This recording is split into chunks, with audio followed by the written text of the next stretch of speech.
Questions and answer session. Tanaz, you're the first one. So please unmute yourself and I'll try to answer.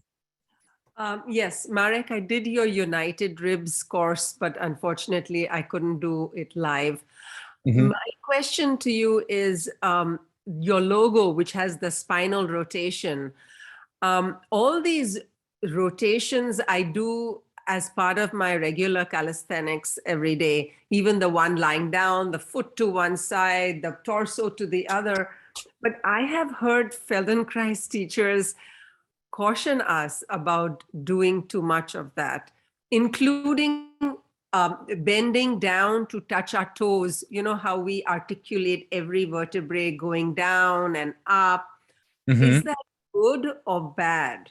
I don't know. It all depends on the situation, that your particular situation. In general, movement is good, but movement, well-distributed movement, where we get in trouble is where some places move more than others, where you have, let's say, you twisting the lower back. I mean, it's not really twisting, you arching lower back massively. Every time you try to put this elbow back and you do your calisthenics type of work. So in general, twisting, bending, all movements are just fine. But if you have a certain difficulty, pain, injury, you want to learn alternatives to this movement, because just doing calisthenics, just hopping on the bike and going to a gym class, it's likely that you are not going to change the how of movement. Movement in general is great, but this is not enough yet, because I might be moving in such a way that that fifth cervical vertebra is jamming every time I turn, and I take an exercise class and I do this massive twist in that fifth, sixth cervical vertebra, and I will feel awful afterwards. So the answer for me will be to engage in movement practice, where I start to learn, where else could I move? Could I move less in my neck? Could I do everything that I'm doing? Could I play tennis, golf? Not necessarily stop, abandon all movements. And so what's the solution? Is to spine like a column and like a rigid rod that doesn't allow us to move? Is that the model? That's terrible. That's a bad spine. That's a spine that ceases its purpose. So in general, good. If you have any signs of struggle, any swelling, any pain, start looking where else can I move. And this will be my job in the next 4 sessions to give you experiences like today we did involve the movements of the feet, arches of the feet, how they influence our turning. There will be sessions that will highlight middle, highlight lower back, different configuration in terms of sitting versus lying down versus lying on the side, all sorts of options. Thank you. Great. Nikki, somebody said osteoporosis and twisting. Usually with osteoporosis, the most caution you should take with forward bending, with bending of leaning forward. That's the movement that is most kind of red flag or yellow flag. Be gentle depending on how bad your spine is. In terms of rotation, it's much less risky, but as always, you need to work within the range that feels good to you. Feel quiet, feel simple. Then you're not going to put the spine in danger. And what I might say might help that person, Marek. Okay. I was very apprehensive about signing up for this class for that reason, because I made a whole lot of progress and I have osteoporosis. But I am absolutely amazed because this was fabulous. There wasn't anything really brand new, but it's all of a sudden the refinement and the layering. And I can tell that this is so helpful. And it's going to help eliminate some of that pain that I have because, even though I was using more parts, I wasn't using them quite effectively. Great. So And I this am is so pleased.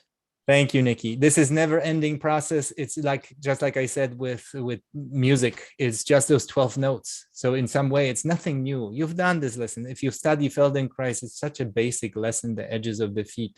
But in how we can enter the lesson and pay attention to refine our proprioceptive sense, that's the gold. I do things like pelvic clock that I've done first time, I don't know, 30 years ago, and I still do these things. And what I can sense from it now, comparing to what I sensed 30 years ago, this was a joke. 30 years ago, it was just an exercise, just jamming, just rolling, moving, and sensing very little and noticing very little. Now, when I do this, it's a whole different ballgame. Anne, you're next. Unmute yourself, please. And thank you, Marek, for having this class session. It's very timely for me. I have minor scoliosis, but then I was the lucky recipient of a very minor whiplash last year, 10 months ago, actually. mm-hmm.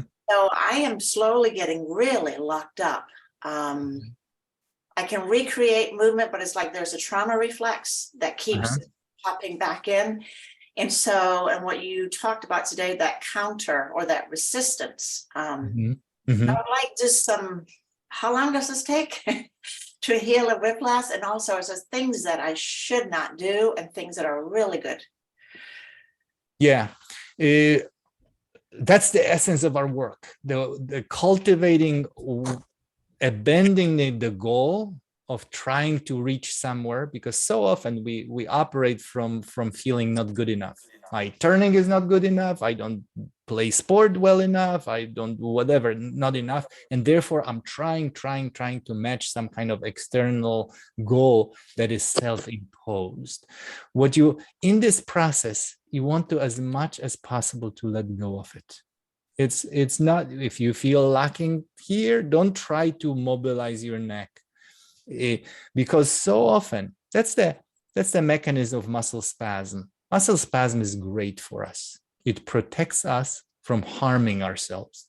Of course, we hate it because it hurts. You cannot get out of bed. You turn your head. Oh my God, it's so much pain. But those spasms prevent you from moving the injured part. Now, if you violate that, even with the Feldenkrais, if you start to do this and you get excited and you start to move more and more and more, you will pay for it tomorrow. You won't feel as great. If you listen to what you can do and start to move somewhere else, in a place that is not, where you don't feel this safety trigger response, tilting the foot, rolling the pelvis. For one person, this might be triggering. Yeah, the moment you start to move something in the hip, something in the sprained ankle from the past, or some lower back issue. So therefore, the person will need to do much less here, but maybe more movement in the hand, the forehead, the hand on the forehead. If that doesn't work, do both movements smaller and pay attention to what happens in my shoulders, what happens in the rib cage.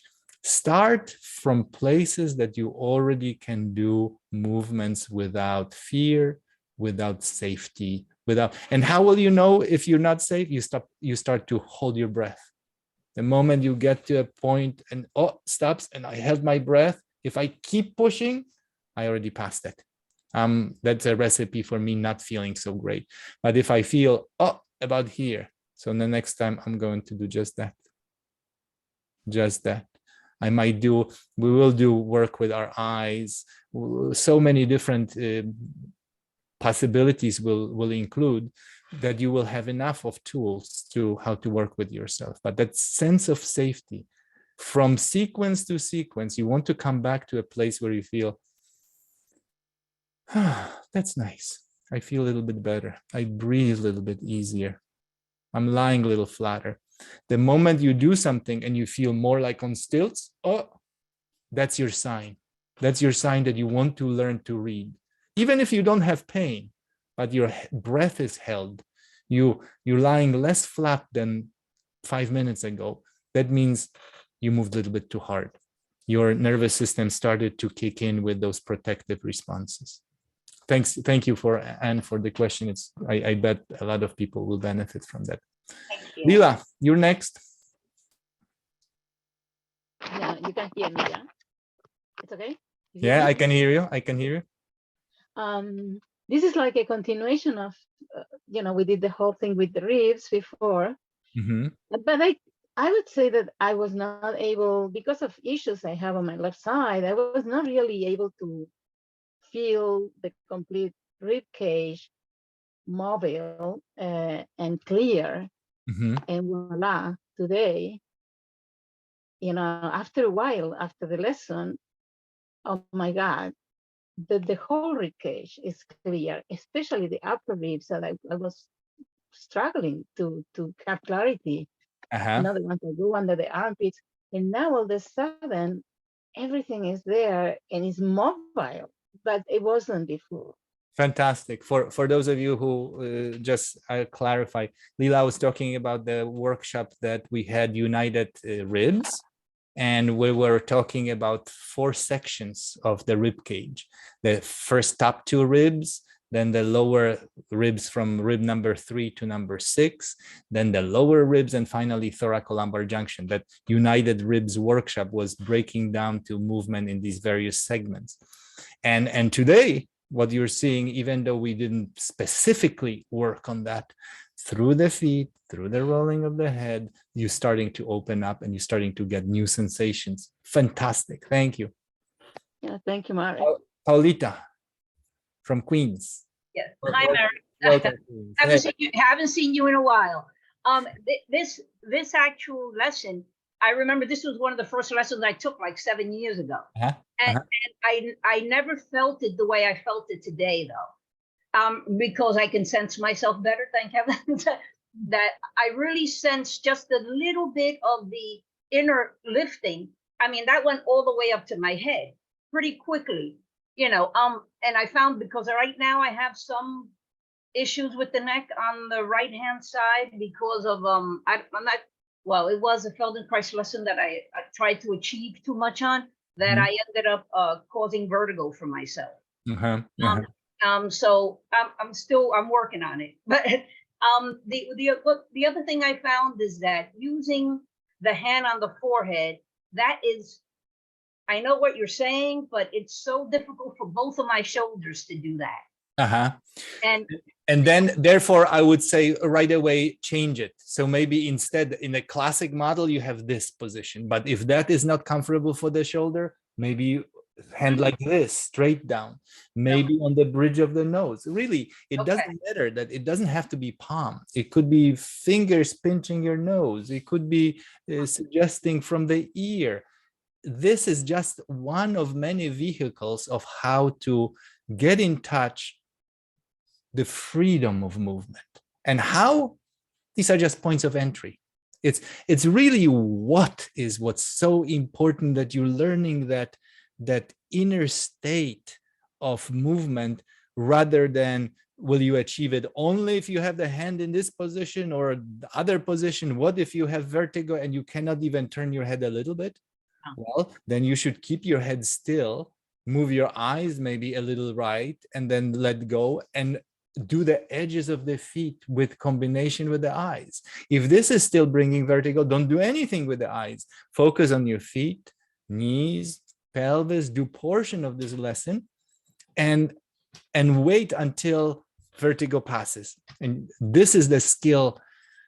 But I love what you said in the beginning, that you've done this lesson before and now you could feel it so much, because that's what the real essence is. It's not to get some flashy new material. It's to go deeper. thank you. Welcome, Dawn Marie. Hi, this is my first class. All right. Thank you. I have a lot of physical issues, but the greatest one has been that my ribs, and most of them, sublocate frequently. So is there any cautions that I have to take with these exercises because of my ribs? I would say do everything smaller than you think. You cannot go wrong with doing less. You could really have fabulous results with you moving your head 1/4 of an inch and then back and listening to this movement. So all these rolling, big rolling, I alluded that we could use this movement when I have a patient client who has difficulty rolling over in bed. I may use this lesson to roll over. People with acute lower back pain where they cannot make any kind of twisting normal movements that to get out of pain, get out of bed. What I do, I make them into a cylinder and teach them how to roll like just one piece.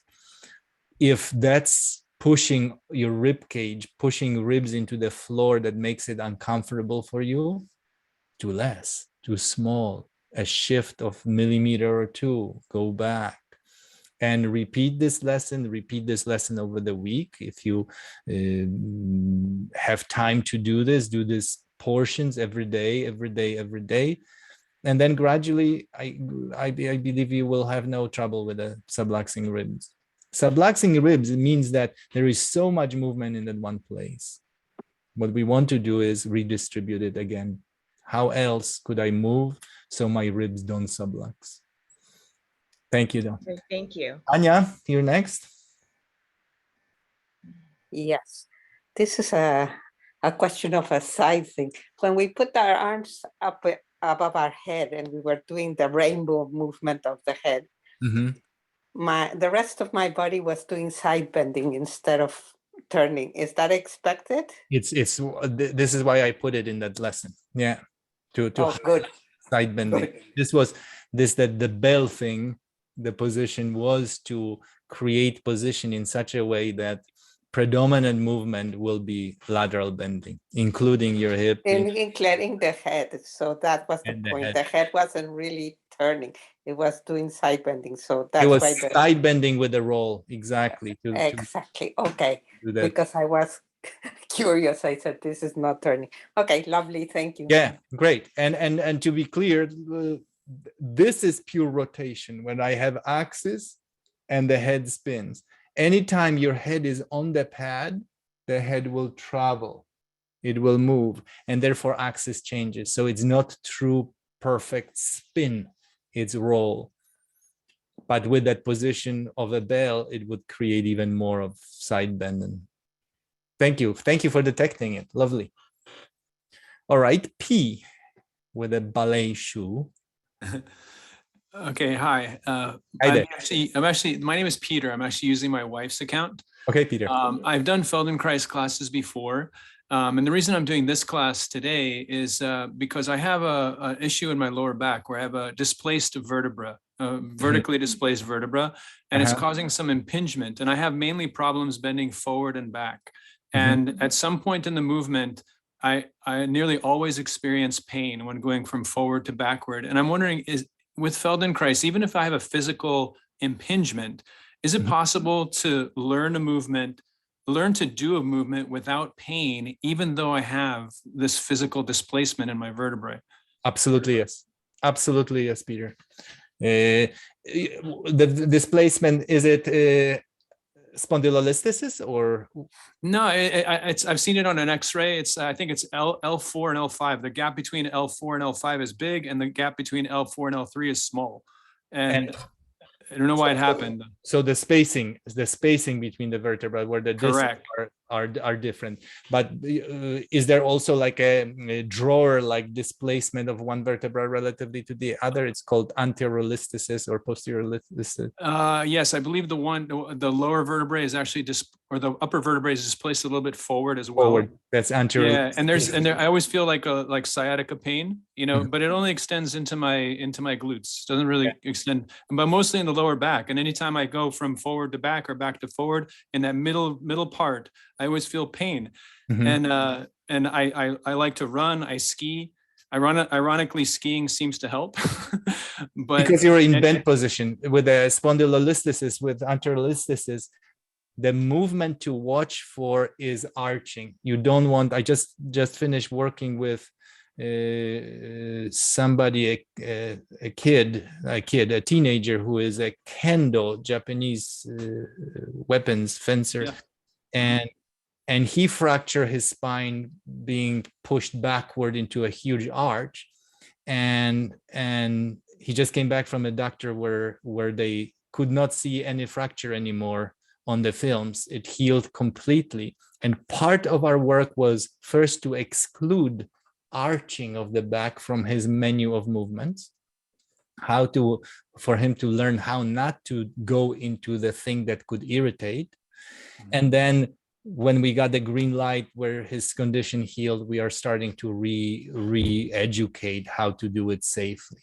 So in your case, I would say the skiing doesn't surprise me because you're in the crouch or round position. This usually, again, I did not see your film, so I cannot, I'm just saying what I know about spondylolisthesis.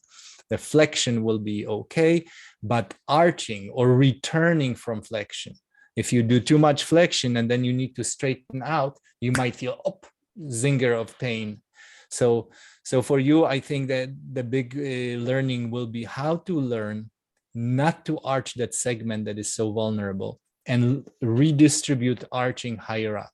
Rotation can be a fantastic access because rotations, we will talk about this in the future. Rotations are unilateral extension and unilateral flexion. On one side you're flexing, on the other side you're extending. So you need to be careful when you do twisting movements that it won't go right away into you arching big, especially with some of the lessons that we have coming up next. So the second question to that, is it possible to actually move vertebrae using Feldenkrais exercises? I'm not sure if you will have the retraction of spondylolisthesis. I mean, a lot depends on how big it is. There are usually grades from 1 to 4, with 4 being practically the whole vertebra is just like not where it belongs. Grade 1 is minimal. Many people have it and they don't even know that it is. It sounds super scary because it's actually a fracture within the spine where the body of vertebra moves away from the ring of the back with all these processes. Right. But as scary as it sounds, it's not. It's a very common thing, and people function very well and heal and learn how to live their life. I don't know if I could say that. Like in his case, in my client's case, completely, the doctor was blown away. She could not find the fracture on the films. The films were repeated, and he's got green light to do anything without any counterindication, including even huge back bends. I would be cautious with those for the time being, for sure. Thank you. Yeah, you're welcome. All right, we did it. I will see you next week for more, and look for the homework that is coming to your learning platform. And for those of you who just signed for today and did not sign for the whole course, we will send you an email with an invitation, if you liked it, to join us with some discounts. If you felt that it's enough, that's the good for the beginning. And I want to thank all of you for your attention. See you next week. Thank you, Mary. You're very welcome. Wonderful. Thank you. You're welcome. Thank you. Thank you. Thanks. Excellent. Thank you very much. You're very Thank welcome. I don't know what to do. Mute.